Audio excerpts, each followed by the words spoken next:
Cool. So, well, let's just go over all the questions. Who is considered the first psychologist? You guys probably remember the guy with the big beard in Germany who conducted experiments on reaction times, and that'll be Wilhelm Wundt or Wilhelm Wundt.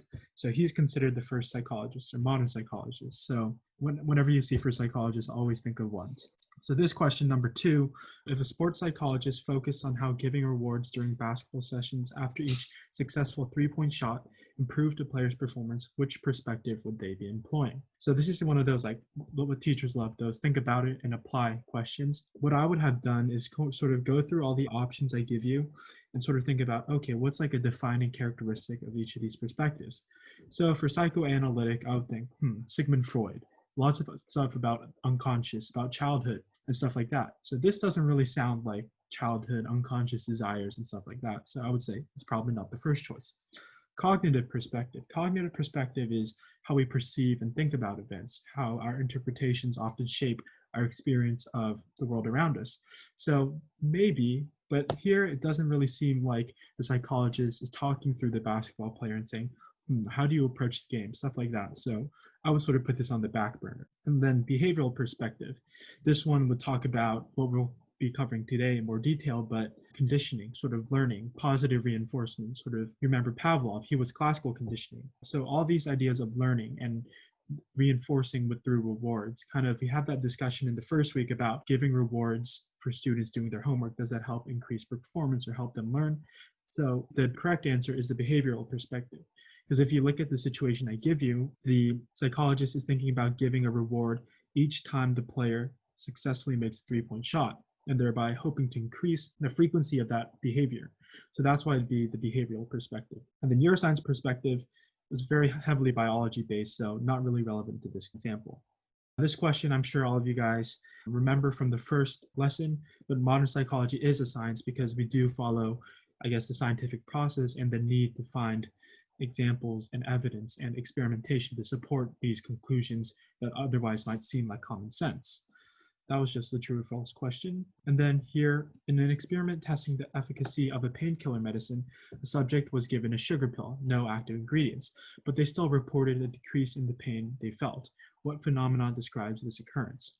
So the correct answer was the placebo effect. That describes like this effect in experimentation where even though the treatment we're receiving doesn't really have any active ingredients or any effect, our expectations manifest themselves in an observable effect.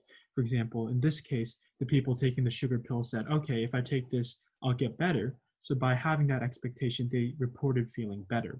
Quickly going over the other answer choices, overconfidence is just being more confident in yourself than you are actually correct. Active ingredient effect, I made that up. Experimental bias, that's too general. It's just anything in an experiment that might create a bias in the results. So what we were looking for was the placebo effect.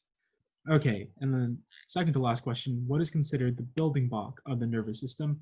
And that would be the neuron. Remember the picture I showed you guys last week almost looks like a tree root, but that's kind of like the individual cell level that'll be combined and interact to build the larger parts.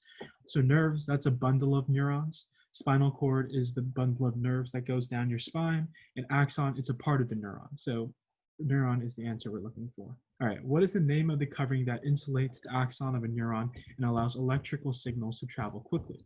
So that would be the myelin sheath. So I don't know if you guys remember the picture of the neuron, but kind of that long wire, that's the axon. And basically, because it's an electrical signal passing through the axon, you need insulation. It's like a fatty layer that kind of allows electrical signal to move quickly down the neuron, and that allows your brain to function at instantaneous speeds. So myelin sheath is the correct answer.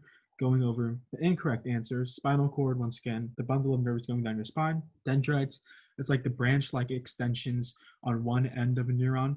Neurotransmitters are basically the chemical agents that go between neurotransmitters, almost like little messages between your different neurons. Okay, so what division of the autonomic nervous system is responsible for the fight or flight excitatory response? So if you guys remember, this is the part of the nervous system that is autonomic, means automatically controlled and regulated. You don't think about it consciously. And The fight or flight is always going to be sympathetic. And I don't know if you guys remember, but kind of like the other sort of rhyme I use to remember the opposite, parasympathetic, is rest and digest. Because when you're not excited, when you're not anxious and have to respond to an immediate threat, that's when you can start to relax and start to like digest your food. Whereas when you need to fight or flight, you want to rely on your sympathetic division of the autonomic nervous system. Okay, last question. What part of the brain would be responsible for allowing you to ride a bike? So when I look at this question, I see like the most important part is like riding a bike. And I sort of brainstorm like what could that possibly be getting at? So I would probably think about learning because you need to remember how to ride a bike, and also like very physical. Riding a bike is a very physical action. So then let's look at the answer choices I gave you. Frontal lobe right here, most developed part of the cerebral cortex, and that was for judgment. Remember the case study of Phineas Gage, who got impaled and lost part of his frontal lobe. He lost judgment. He became brash, abrasive, and rude. Not related to riding a bike so much. Amygdala, that's kind of like part of your limbic system, and it deals with emotions such as fear and anger, aggression. So not really riding a bike either.